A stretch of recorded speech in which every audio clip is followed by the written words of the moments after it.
ശാന്തി 10-1-25 പ്രഭാതമുരളി ബാബ്ദാദ മധുബൻ.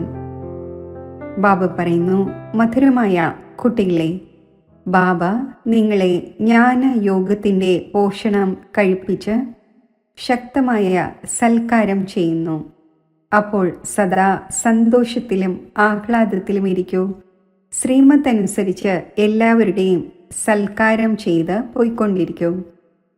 ചോദ്യം: ഈ സംഗമയുഗത്തിൽ താങ്കളുടെ പക്കലുള്ളതും സംരക്ഷിക്കേണ്ടതുമായ ഏറ്റവും അമൂല്യ വസ്തു ഏതാണ്?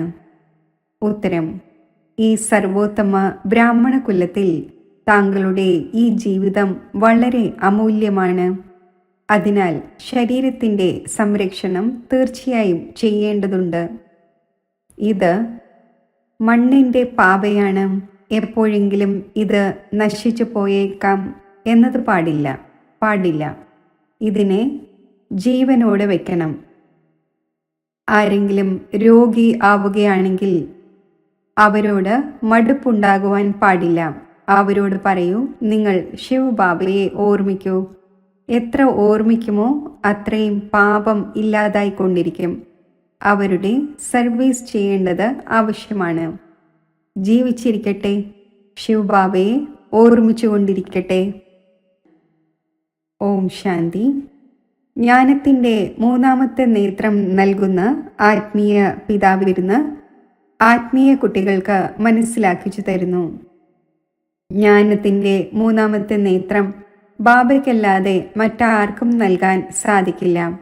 ഇപ്പോൾ കുട്ടികളായ നിങ്ങൾക്ക് ജ്ഞാനത്തിൻ്റെ മൂന്നാമത്തെ നേത്രം ലഭിച്ചു. ഇപ്പോൾ കുട്ടികളായ നിങ്ങൾ അറിയുന്നുണ്ട്, ഈ പഴയ ലോകം മാറാൻ പോകുന്നു. മാറ്റുന്നവൻ ആരാണ്, എങ്ങനെ മാറ്റുന്നു എന്നത് പാവം മനുഷ്യർ അറിയുന്നില്ല. കാരണം അവർക്ക് ജ്ഞാനത്തിൻ്റെ മൂന്നാമത്തെ നേത്രമേ ഇല്ല. കുട്ടികളായ നിങ്ങൾക്ക് ഇപ്പോൾ ജ്ഞാനത്തിൻ്റെ മൂന്നാമത്തെ നേത്രം ലഭിച്ചിരിക്കുകയാണ്. അതിലൂടെ നിങ്ങൾ സൃഷ്ടിയുടെ ആദ്യമധ്യാന്ത്യത്തെ അറിഞ്ഞു കഴിഞ്ഞു. ഇതാണ് ജ്ഞാനത്തിൻ്റെ സാക്രീൻ. സാക്രിൻ്റെ ഒരു തുള്ളി പോലും എത്ര മധുരമാണ്. ജ്ഞാനത്തിൻ്റെ ഒരേ ഒരു വാക്കാണ് മന്മനാഭവ. ഈ വാക്ക് എത്ര മധുരമാണ്. സ്വയം ആത്മാവാണ് എന്ന് മനസ്സിലാക്കി ബാബയെ ഓർമ്മിക്കൂ. ബാബ ശാന്തിധാമത്തിലേക്കും സുഖധാമത്തിലേക്കുമുള്ള വഴി പറഞ്ഞു തന്നുകൊണ്ടിരിക്കുകയാണ്. ബാബ കുട്ടികൾക്ക് സ്വർഗത്തിൻ്റെ സമ്പത്ത് നൽകുവാൻ വന്നിരിക്കുന്നു. അപ്പോൾ കുട്ടികൾക്ക് എത്ര സന്തോഷം ഉണ്ടായിരിക്കേണ്ടതാണ്. സന്തോഷം പോലൊരു പോഷണമില്ല എന്ന് പറയുകയും ചെയ്യുന്നു. ആരാണോ സദാ സന്തോഷത്തിലും ആഹ്ലാദത്തിലും ഇരിക്കുന്നത്, അവരെ സംബന്ധിച്ച് ഇത് പോഷണം പോലെയാകുന്നു. 21 ജന്മം ആഹ്ലാദത്തിൽ ഇരിക്കുന്നതിനുള്ള ശക്തമായ പോഷണമാണ് ഇത്. ഈ പോഷണം സദാ അന്യോന്യം കഴിപ്പിച്ചുകൊണ്ടിരിക്കൂ. ഇതാണ് പരസ്പരമുള്ള ശക്തമായ സൽക്കാരം. ഇങ്ങനെയുള്ള സൽക്കാരം ഒരു മനുഷ്യരോട് ചെയ്യുവാൻ സാധിക്കില്ല. കുട്ടികളായ നിങ്ങൾ ശ്രീമത്തിലൂടെ എല്ലാവരെയും ആത്മീയ സൽക്കാരം ചെയ്യുന്നു. ആർക്കെങ്കിലും ബാബയുടെ പരിചയം നൽകുക എന്നതാണ് സത്യമായ ക്ഷേമാന്വേഷണങ്ങൾ അല്ലെങ്കിൽ ക്ഷേമ വിവരങ്ങൾ. മധുരമായ കുട്ടികൾ അറിയുന്നുണ്ട്, പരിധിയില്ലാത്ത ബാബയിലൂടെ നമുക്ക് ജീവൻ മുക്തിയുടെ സമ്മാനം ലഭിക്കുന്നു. സത്യയുഗത്തിൽ ഭാരതം ജീവൻ മുക്തമായിരുന്നു, പാവനമായിരുന്നു. ബാബ വളരെ വലുതും ഉയർന്നതുമായ പോഷണം നൽകുന്നു. അതിനാൽ അതീന്ദ്രിയ സുഖത്തെക്കുറിച്ച് ചോദിക്കണമെങ്കിൽ ഗോപികമാരോട് ചോദിക്കൂ എന്ന് മഹിമയുള്ളത്. ഈ ജ്ഞാനത്തിൻ്റെതും യോഗത്തിൻ്റെതും എത്ര ഫസ്റ്റ് ക്ലാസ് വണ്ടർഫുൾ പോഷണമാണ്. ഈ പോഷണം ഒരേ ഒരു ആത്മീയ സർജന്റെ പക്കലാണ് ഉള്ളത്. മറ്റാർക്കും ഈ പോഷണത്തെക്കുറിച്ച് അറിയുകയില്ല. ബാബ പറയുന്നു, മധുരമായ കുട്ടികളെ, നിങ്ങൾക്ക് വേണ്ടി ഉള്ളം കയ്യിൽ സമ്മാനം കൊണ്ടുവന്നിരിക്കുകയാണ്. മുക്തി, ജീവൻ മുക്തിയുടെ ഈ സമ്മാനം എൻ്റെ പക്കൽ മാത്രമാണുള്ളത്. കൽപ്പകൽപ്പങ്ങളിൽ ഞാൻ തന്നെയാണ് വന്ന് നിങ്ങൾക്ക് ഈ സമ്മാനം നൽകുന്നത്. പിന്നെ രാവണൻ തട്ടിയെടുക്കുന്നു. ഇപ്പോൾ കുട്ടികളായി നിങ്ങൾക്ക് എത്ര സന്തോഷത്തിൻ്റെ രസം കയറിയിരിക്കേണ്ടതാണ്. നിങ്ങൾക്കറിയാം, നമ്മുടേത് ഒരേ ഒരു പിതാവും ടീച്ചറും സത്യസത്യമായ സദ്ഗുരുവുമാണ്. ആ ഒന്ന് നമ്മളെ കൂടെ കൊണ്ടുപോകുന്നു. മോസ്റ്റ് ബിലവഡായ ബാബയിൽ നിന്നും വിശ്വത്തിൻ്റെ ചക്രവർത്തി പദം ലഭിക്കുന്നു. ഇത് കുറഞ്ഞ കാര്യമാണോ? കുട്ടികൾ സദാ ഹർഷിതമായിരിക്കേണ്ടതാണ്. Godly student life is the best. ഇത് ഇപ്പോഴത്തെ മഹിമയാണല്ലോ. പിന്നെ പുതിയ ലോകത്തിൽ നിങ്ങൾ സദാ സന്തോഷങ്ങൾ ആഘോഷിച്ചുകൊണ്ടിരിക്കും. സത്യസത്യമായ സന്തോഷങ്ങൾ എപ്പോൾ ആഘോഷിക്കപ്പെടും എന്ന് ലോകം അറിയുന്നില്ല. മനുഷ്യർക്ക് സത്യയുഗത്തിൻ്റെ ജ്ഞാനമേ ഇല്ല. അപ്പോൾ ഇവിടെ തന്നെയാണ് ആഘോഷിച്ചുകൊണ്ടിരിക്കുന്നത്. എന്നാൽ ഈ പഴയ തമോ പ്രധാന ലോകത്തിൽ സന്തോഷം എവിടെ നിന്നാണ് വരുന്നത്? ഇവിടെ നിലവിളിച്ചുകൊണ്ടേയിരിക്കും. എത്രമാത്രം ദുഃഖത്തിൻ്റെ ലോകമാണ്. ബാബ കുട്ടികളായ നിങ്ങൾക്ക് എത്ര സഹജമായ വഴി പറഞ്ഞു തരുന്നു. ഗൃഹസ്ഥ വ്യവഹാരത്തിലിരിക്കവേ കമലപുഷ്പ സമാനമായിരിക്കൂ. ജോലി കാര്യങ്ങളും മറ്റും ചെയ്യുമ്പോഴും എന്നെ ഓർമ്മിച്ചുകൊണ്ടിരിക്കൂ. പ്രിയതമയും പ്രിയതമനും ആണെങ്കിൽ അവർ അന്യോന്യം ഓർമ്മിച്ചുകൊണ്ടേയിരിക്കുന്നു. ഒരാൾ മറ്റൊരാളുടെ പ്രിയതമയും അയാൾ ഇയാളുടെ പ്രിയതമനുമാകുന്നു. ഇവിടെ ഈ കാര്യമല്ല. ഇവിടെയാണെങ്കിൽ നിങ്ങൾ ഏവരും ഒരു പ്രിയതമൻ്റെ ജന്മജന്മാന്തരങ്ങളായുള്ള പ്രിയതമ ആയിരിക്കുകയാണ്. ബാബ ഒരിക്കലും നിങ്ങളുടെ പ്രിയതമ ആകുന്നില്ല. നിങ്ങൾ ആ പ്രിയതമനെ വരുന്നതിനു വേണ്ടി ഓർമ്മിച്ചു വന്നു. എപ്പോഴാണോ ദുഃഖം അധികമാകുന്നത് അപ്പോൾ കൂടുതൽ സ്മരിക്കുന്നു. അതിനാൽ ദുഃഖത്തിൽ എല്ലാവരും സ്മരിക്കും, സുഖത്തിൽ ആരും സ്മരിക്കുകയില്ല എന്ന് പാടപ്പെട്ടിട്ടുമുണ്ട്. ഈ സമയത്ത് ബാബ സർവശക്തിവാനാണ്. ദിനം പ്രതിദിനം മായയും സർവശക്തിവാനും തമോപ്രധാനവും ആയിക്കൊണ്ടിരിക്കുന്നു. അതിനാൽ ഇപ്പോൾ ബാബ പറയുന്നു, മധുരമായ കുട്ടികളെ, ദേഹി അഭിമാനിയാകൂ. സ്വയം ആത്മാവാണ് എന്ന് മനസ്സിലാക്കി പിതാവായ എന്നെ ഓർമ്മിക്കൂ. അതിനോടൊപ്പം ദൈവിക ഗുണവും ധാരണ ചെയ്യൂ. നിങ്ങൾ ഇങ്ങനെ ലക്ഷ്മി നാരായണൻ ആയി മാറും. ഈ പഠനത്തിൽ മുഖ്യമായത് തന്നെ ഓർമ്മയുടേതാണ്. ഉയർന്നതിലും ഉയർന്ന ബാബയെ വളരെ സ്നേഹത്തോടെ ഓർമ്മിക്കേണ്ടതാണ്. ആ ഉയർന്നതിലും ഉയർന്ന ബാബ തന്നെയാണ് പുതിയ ലോകം സ്ഥാപിക്കുന്നവൻ.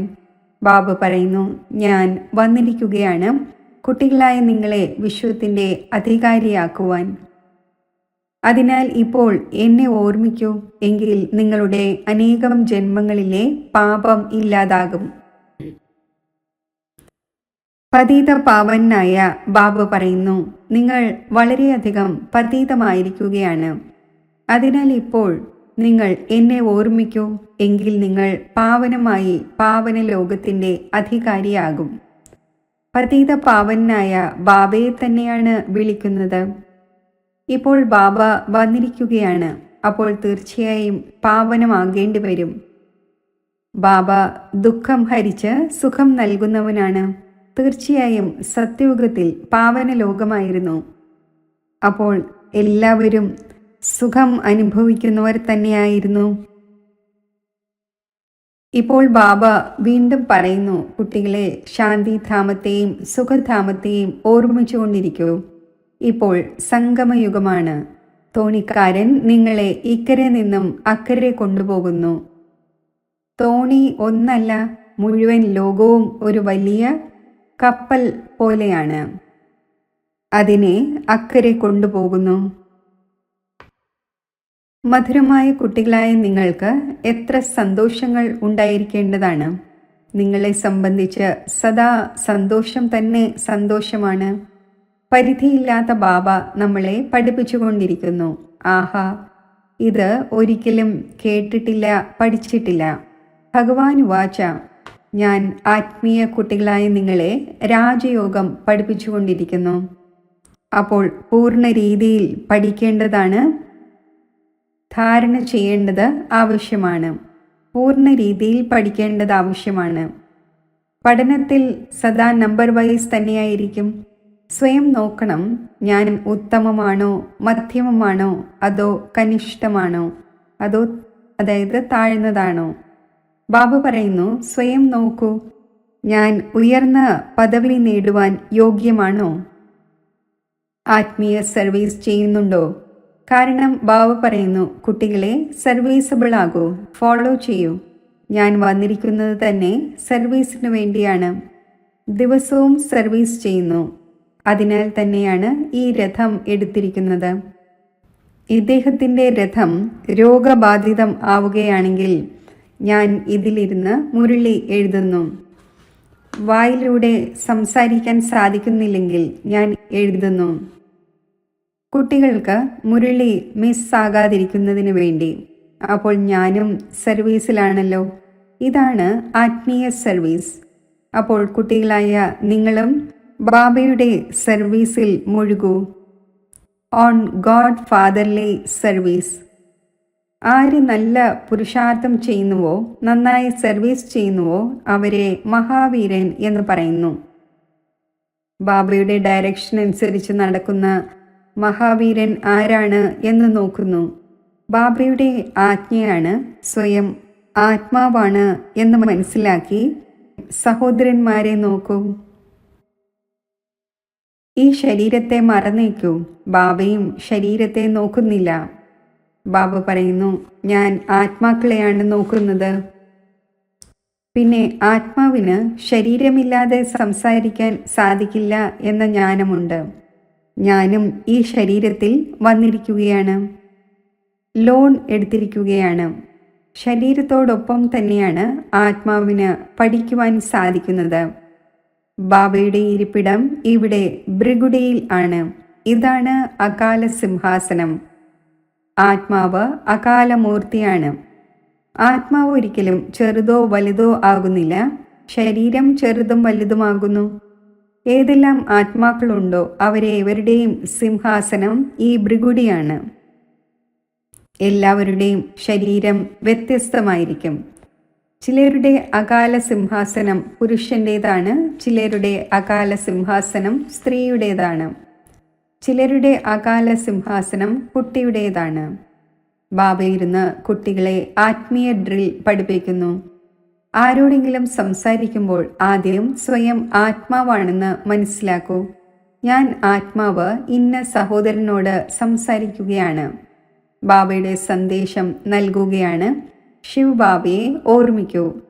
ഓർമ്മയിലൂടെ തന്നെയാണ് തുരുമ്പ് ഇറങ്ങേണ്ടത്. സ്വർണത്തിൽ എപ്പോഴാണോ അലോയ് ചേരുന്നത്, അപ്പോൾ സ്വർണത്തിൻ്റെ വാല്യൂ തന്നെ കുറഞ്ഞു പോകുന്നു. ആത്മാക്കളായ നിങ്ങളിലും തുരുമ്പ് പിടിച്ചതിലൂടെ നിങ്ങൾ വാല്യൂലെസ് ആയിരിക്കുകയാണ്.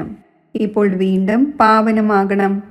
ആത്മാക്കളായ നിങ്ങൾക്ക് ഇപ്പോൾ ജ്ഞാനത്തിൻ്റെ മൂന്നാമത്തെ നേത്രം ലഭിച്ചിരിക്കുന്നു. ആ നേത്രത്തിലൂടെ തൻ്റെ സഹോദരന്മാരെ നോക്കൂ.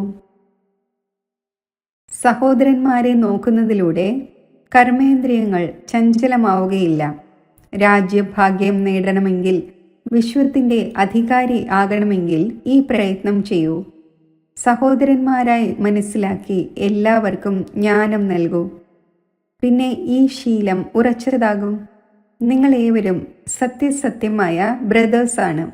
ബാബയും മുകളിൽ നിന്നും വന്നിരിക്കുകയാണ്, നിങ്ങളും വന്നിരിക്കുകയാണ്. ബാബ കുട്ടികളോടൊപ്പം സർവീസ് ചെയ്തുകൊണ്ടിരിക്കുന്നു. സർവീസ് ചെയ്യുന്നതിനുള്ള ധൈര്യം ബാബ നൽകുന്നു. ധൈര്യം കുട്ടികളുടേത്, സഹായം ബാബയുടേത്. അപ്പോൾ ഈ പ്രാക്ടീസ് ചെയ്യണം. ഞാൻ ആത്മാവ് സഹോദരനെ പഠിപ്പിക്കുകയാണ്. ആത്മാവാണല്ലോ പഠിക്കുന്നത്. ഇതിനെ സ്പിരിച്വൽ നോളജ് എന്ന് പറയുന്നു. അത് ആത്മീയ പിതാവിൽ നിന്ന് തന്നെയാണ് ലഭിക്കുന്നത്. സംഗമത്തിൽ തന്നെയാണ് ബാബ വന്ന് ഈ നോളജ് നൽകുന്നത്. സ്വയം ആത്മാവാണ് എന്ന് മനസ്സിലാക്കൂ. നിങ്ങൾ നഗ്നമായി വന്നിരുന്നു. പിന്നെ ഇവിടെ ശരീരം ധാരണ ചെയ്ത് നിങ്ങൾ 84 ജന്മം പാർട്ട് അഭിനയിച്ചു. ഇപ്പോൾ പിന്നെ തിരികെ പോകേണ്ടതുണ്ട്. അതിനാൽ സ്വയം ആത്മാവാണെന്ന് മനസ്സിലാക്കി സഹോദര ദൃഷ്ടിയോടെ നോക്കണം. ഈ പ്രയത്നം ചെയ്യണം. സ്വന്തം പ്രയത്നം ചെയ്യണം. മറ്റുള്ളവരുടേതിൽ നമുക്കെന്താണ്? Charity begins at home. അതിനർത്ഥം ആദ്യം സ്വയം ആത്മാവാണെന്ന് മനസ്സിലാക്കി പിന്നെ സഹോദരങ്ങളെ മനസ്സിലാക്കിക്കോ. അപ്പോൾ നല്ല രീതിയിൽ അമ്പേൽക്കും. ഈ മൂർച്ച വരുത്തണം. പ്രയത്നിക്കുമ്പോൾ തന്നെയാണ് ഉയർന്ന പദവി നേടുന്നത്. ഇതിൽ അല്പം സഹിക്കേണ്ടിയും വരുന്നു. ആരെങ്കിലും തലകീഴായ കാര്യം പറയുകയാണെങ്കിൽ നിങ്ങൾ നിശബ്ദമായിരിക്കൂ. നിങ്ങൾ നിശബ്ദമായിരുന്നാൽ പിന്നെ മറ്റുള്ളവർ എന്തു ചെയ്യും? 2 കൈകൾ കൊണ്ടാണ് കൈയിടി മുഴങ്ങുന്നത്. ഒരാൾ വായ കൊണ്ട് ശബ്ദമുണ്ടാക്കിയെങ്കിൽ മറ്റേയാൾ നിശബ്ദമാകണം. അപ്പോൾ സ്വയമേ നിശബ്ദമായിക്കൊള്ളും. കൈ കൊട്ടുമ്പോഴാണ് ശബ്ദമുണ്ടാകുന്നത്. കുട്ടികൾക്ക് അന്യോന്യം മംഗളം ചെയ്യേണ്ടതുണ്ട്. ബാബ മനസ്സിലാക്കിച്ചു തരുന്നു. കുട്ടികളെ സദാ സന്തോഷത്തിലിരിക്കാൻ ആഗ്രഹിക്കുന്നുവെങ്കിൽ മന്മനാഭവ. സ്വയം ആത്മാവാണ് എന്ന് മനസ്സിലാക്കി ബാബയെ ഓർമ്മിക്കൂ. സഹോദരന്മാരുടെ അഥവാ ആത്മാക്കളുടെ നേർക്ക് നോക്കൂ. കുട്ടികൾ ആത്മീയ യാത്രയിൽ ഇരിക്കുന്നതിൻ്റെ ശീലം ഉണ്ടാക്കണം. നിങ്ങളുടെ തന്നെ നേട്ടത്തിൻ്റെ കാര്യമാണ്. ബാബയുടെ ശിക്ഷണം സഹോദരന്മാർക്ക് നൽകണം. ബാബ പറയുന്നു, ഞാൻ ആത്മാക്കളായി നിങ്ങൾക്ക് ജ്ഞാനം നൽകിക്കൊണ്ടിരിക്കുന്നു. ആത്മാവിനെ തന്നെയാണ് നോക്കുന്നത്. മനുഷ്യൻ മനുഷ്യനോട് സംസാരിക്കുകയാണെങ്കിൽ അയാളുടെ മുഖമായിരിക്കുമല്ലോ നോക്കുന്നത്. നിങ്ങൾ ആത്മാവിനോടാണ് സംസാരിക്കുന്നത്. അപ്പോൾ ആത്മാവിനെ തന്നെ നോക്കണം. ശരീരത്തിലൂടെയാണ് ജ്ഞാനം നൽകുന്നത് എങ്കിലും ഇതിൽ ശരീരത്തിൻ്റെ ബോധം ഇല്ലാതാക്കേണ്ടതുണ്ട്. നിങ്ങളുടെ ആത്മാവ് മനസ്സിലാക്കുന്നുണ്ട്. പരമാത്മാവാകുന്ന പിതാവ് നമുക്ക് ജ്ഞാനം നൽകിക്കൊണ്ടിരിക്കുന്നു. ബാബയും പറയുന്നു ആത്മാക്കളെ നോക്കുന്നു എന്ന്. ആത്മാക്കളും പറയുന്നു നമ്മൾ പരമാത്മാവായ ബാബയെ നോക്കിക്കൊണ്ടിരിക്കുകയാണ്. ആ ഒന്നിൽ നിന്നും നോളജ് എടുത്തുകൊണ്ടിരിക്കുന്നു. ആത്മാവുമായി ആത്മാവിൻ്റെ സ്പിരിച്വൽ നോളജിൻ്റെ കൊടുക്കൽ വാങ്ങൽ എന്ന് ഇതിനെ പറയുന്നു. ആത്മാവിൽ തന്നെയാണ് ജ്ഞാനമുള്ളത്. ആത്മാവിന് തന്നെയാണ് ജ്ഞാനം നൽകേണ്ടത്. ഇത് മൂർച്ച പോലെയാണ്. നിങ്ങളുടെ ജ്ഞാനത്തിൽ ഈ മൂർച്ച നിറയും. ആർക്കെങ്കിലും മനസ്സിലാക്കിച്ചു കൊടുക്കുമ്പോൾ ഉടൻ അമ്പ് തറയ്ക്കും. ബാബ പറയുന്നു പ്രാക്ടീസ് ചെയ്തു നോക്കൂ. അമ്പ് കൊള്ളുന്നുണ്ടല്ലോ. ഈ പുതിയ ശീലം ഉണ്ടാക്കണം. അപ്പോൾ പിന്നെ ശരീരത്തിൻ്റെ ബോധം മാറിപ്പോകും. മായയുടെ കൊടുങ്കാറ്റ് കുറച്ചേ വരികയുള്ളൂ. മോശമായ സങ്കല്പം വരികയില്ല. ക്രിമിനൽ ഐയും ഉണ്ടായിരിക്കില്ല. നമ്മൾ ആത്മാക്കൾ 84ൻ്റെ ചക്രം കറങ്ങി ഇപ്പോൾ നാടകം പൂർത്തിയാകുന്നു. ഇപ്പോൾ ബാബയുടെ ഓർമ്മയിൽ ഇരിക്കേണ്ടതുണ്ട്. ഓർമ്മയിലൂടെ തന്നെയാണ് തമോ പ്രധാനത്തിൽ നിന്നും സതോ പ്രധാനമായി സതോപ്രധാന ലോകത്തിൻ്റെ അധികാരിയായി മാറുന്നത്. എത്ര സഹജമാണ്. ബാബ അറിയുന്നുണ്ട് കുട്ടികൾക്ക് ഈ ശിക്ഷണം നൽകുന്നതും എൻ്റെ പാർട്ട് തന്നെയാണ്.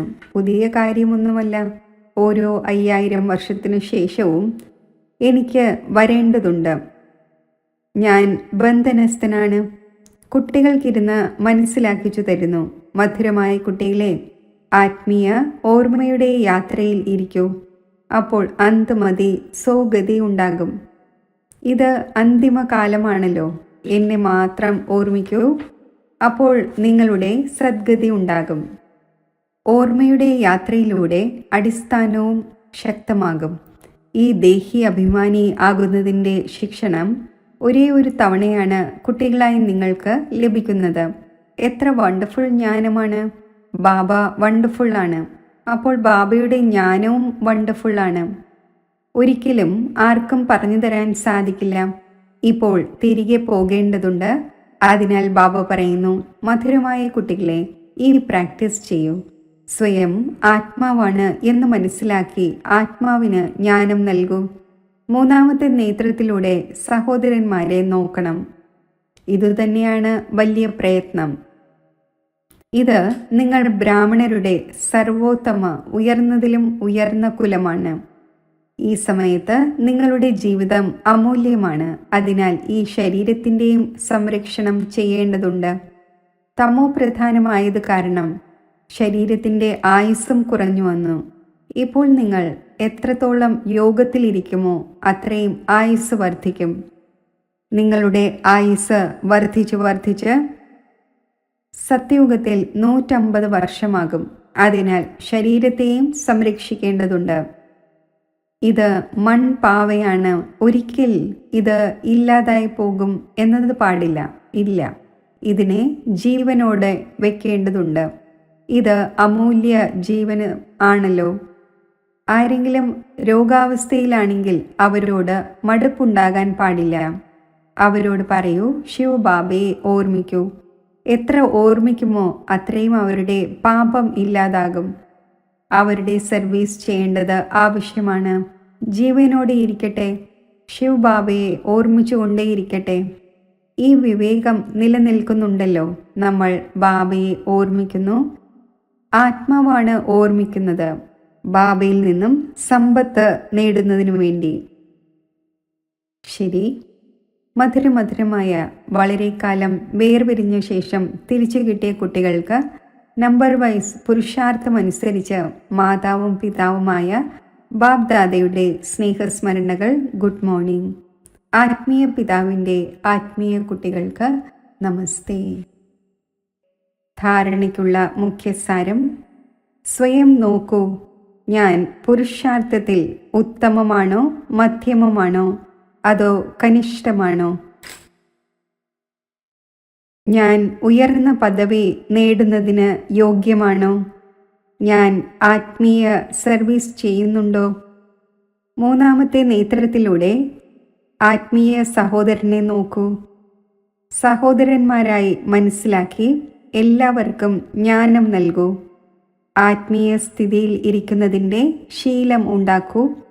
അപ്പോൾ കർമ്മേന്ദ്രിയങ്ങൾ ചഞ്ചലമാവുകയില്ല. വരദാനം: ബ്രഹ്മബാബയ്ക്ക് സമാനം മഹാത്യാഗത്തിലൂടെ മഹാൻ ഭാഗ്യം ഉണ്ടാക്കുന്ന ഫരിഷ്തയും വിശ്വ മഹാരാജാവുമായി ഭവിക്കട്ടെ. ആരാണോ ബ്രഹ്മബാബയുടെ ഓരോ കർമ്മമാകുന്ന ചുവടിന്മേൽ ചുവട് വയ്ക്കുന്നവർ, ആരുടെ മനസ്സും ബുദ്ധിയും സംസ്കാരവും സദാ ബാബയ്ക്ക് മുന്നിൽ സമർപ്പിതം ആയിരിക്കുന്നുവോ, ആ കുട്ടികൾക്കാണ് ഫരിസ്ത സോ വിശ്വ മഹാരാജാവ് ആകുന്നതിൻ്റെ വരദാനം പ്രാപ്തമാകുന്നത്. ഇതുപോലെ ബ്രഹ്മബാബ ഈ മഹാത്യാഗത്തിലൂടെ മഹാഭാഗ്യം പ്രാപ്തമാക്കി. അതായത് നമ്പർ 1 സമ്പൂർണ്ണ ഫരിസ്തയും നമ്പർ 1 വിശ്വ മഹാരാജനും ആയി. ഇപ്രകാരം ഫാദറിനെ ഫോളോ ചെയ്യുന്ന കുട്ടികളും മഹാത്യാഗിയും സർവസ്വത്യാഗിയും ആയിരിക്കും. സംസ്കാര രൂപത്തിൽ നിന്നുപോലും വികാരങ്ങളുടെ വംശത്തെ ത്യാഗം ചെയ്യും. സ്ലോഗൻ: ഇപ്പോൾ എല്ലാ ആധാരവും തകരേണ്ടതുണ്ട്. അതിനാൽ ഒരു ബാബയെ തൻ്റെ ആധാരമാക്കൂ. തൻ്റെ ശക്തിശാലി മനസ്സിലൂടെ സകാശ് നൽകുന്നതിൻ്റെ സേവനം ചെയ്യൂ. ഈ മുഴുവൻ പ്രകൃതിയെയും പരിവർത്തനപ്പെടുത്തുക. തമോ ഗുണി സംസ്കാരങ്ങളുള്ള ആത്മാക്കളുടെ തമോ ഗുണി വൈബ്രേഷൻസിനെ പരിവർത്തനപ്പെടുത്തുക. സ്വയം തന്നെയും ഇങ്ങനെയുള്ള രക്തച്ചൊരിച്ചിലിൻ്റെ വായുമണ്ഡലത്തിൻ്റെ വൈബ്രേഷൻസിൽ നിന്നും സേഫാക്കി വയ്ക്കുകയും ആ ആത്മാക്കൾക്ക് സഹയോഗം നൽകുകയും ചെയ്യുക.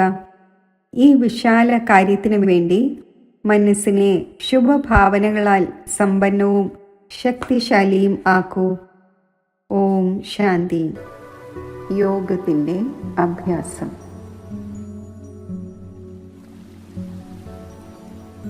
എൻ്റെ ചിന്തകളെ ആത്മസ്വരൂപത്തിൽ കേന്ദ്രീകരിച്ച് ശാന്തിയാകുന്ന സ്വധർമ്മത്തിൽ ഞാൻ സ്ഥിതി ചെയ്യുന്നു.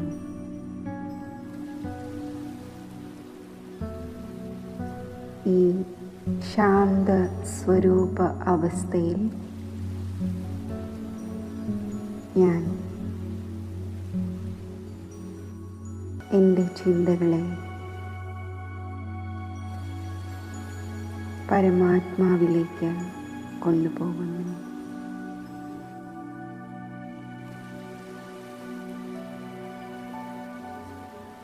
പ്രഭു മിലനത്തിൻ്റെ ഈശ്വരീയ സുഖം ഞാൻ അനുഭവിക്കുന്നു.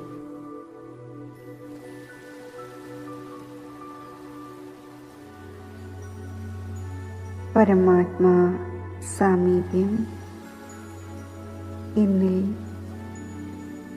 വികൽപരഹിതമായ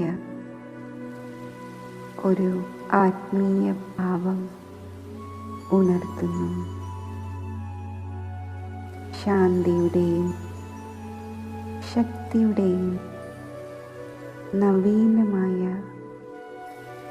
ഒരു അനുഭവം എനിക്കുണ്ടാകും.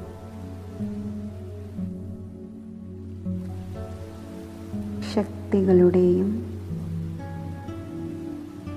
സുഖത്തിൻ്റെയും സന്തോഷത്തിൻ്റെയും ശ്രേഷ്ഠ ഖജനാവുകൾ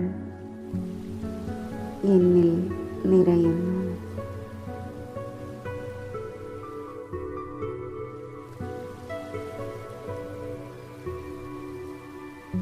ഈ ഖജനാവുകളാകുന്ന പ്രഭു പ്രസാദം ഞാൻ വിശ്വത്തിലെ സർവ ആത്മാക്കൾക്കും ദാനം ചെയ്യുന്നു. युग में आकर उसने सबको हमसे दूर किया, भस्म किया विकारों को, ज्ञान से भरपूर किया। संगम युग में आकर उसने सबको हमसे दूर किया, भस्म किया विकारों को, ज्ञान से भरपूर किया। डूबी नाव निकाल नरक से सतयुग में पहुँचाई, जगमग करती